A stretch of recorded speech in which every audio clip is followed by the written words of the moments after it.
Muitos millennials, os jovens americanos, estão fascinados com o socialismo.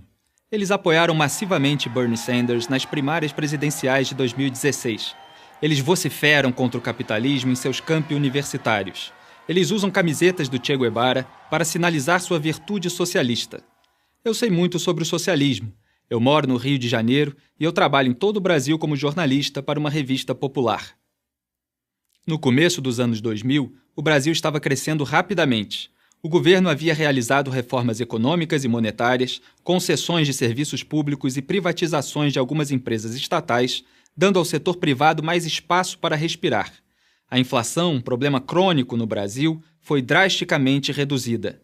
Investidores estrangeiros entraram no país, ansiosos para pegar uma parte da nossa economia em expansão.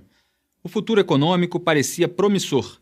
Mas hoje nossa economia está em ruínas, o desemprego e a dívida são enormes e políticos poderosos estão sendo investigados e presos por envolvimento nos maiores escândalos de fraude e corrupção da história do país. O que aconteceu?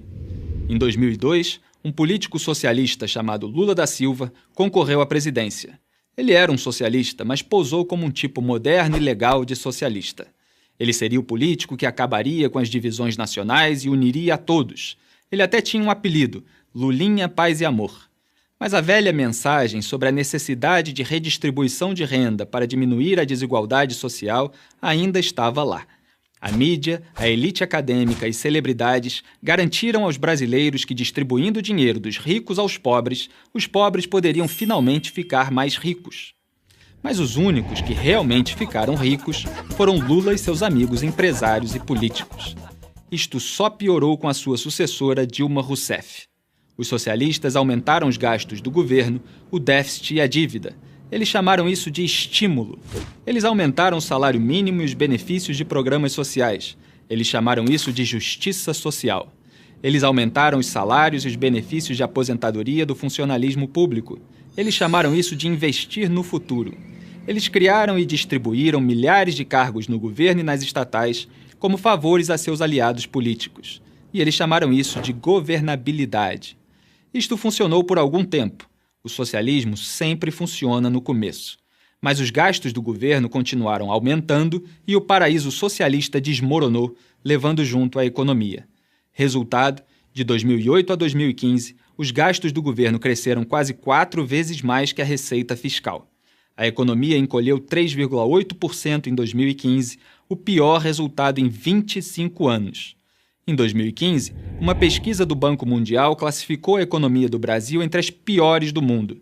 Entre 189 países, ficamos na posição 174 em termos de facilidade para abrir um negócio, 130 em registrar uma propriedade com o governo e 178 na simplicidade de pagar impostos.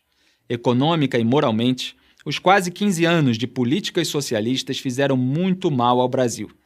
Nós também continuamos entre os líderes mundiais em homicídio e roubo e estamos nos últimos lugares entre as nações industrializadas em termos de educação e serviços de saúde. Americanos tomam como certo que eles podem nascer na classe mais baixa e chegar à classe média ou mesmo alta.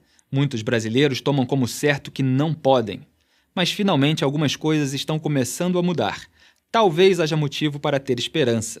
Hoje, mais e mais brasileiros veem que o capitalismo e o governo limitado são o único caminho a seguir.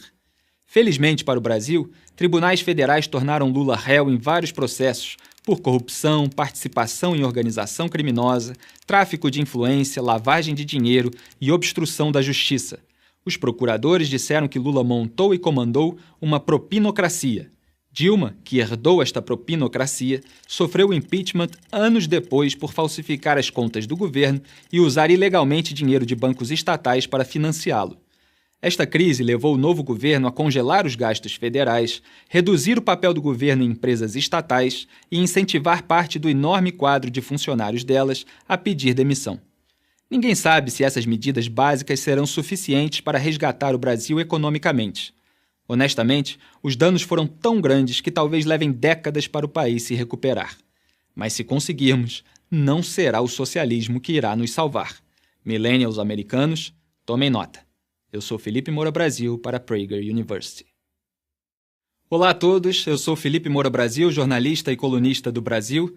Os vídeos da PragerU tiveram um impacto profundo em mim e em muitos brasileiros. Se você tiver sido impactado por esses vídeos também, considere fazer uma doação para a PragerU.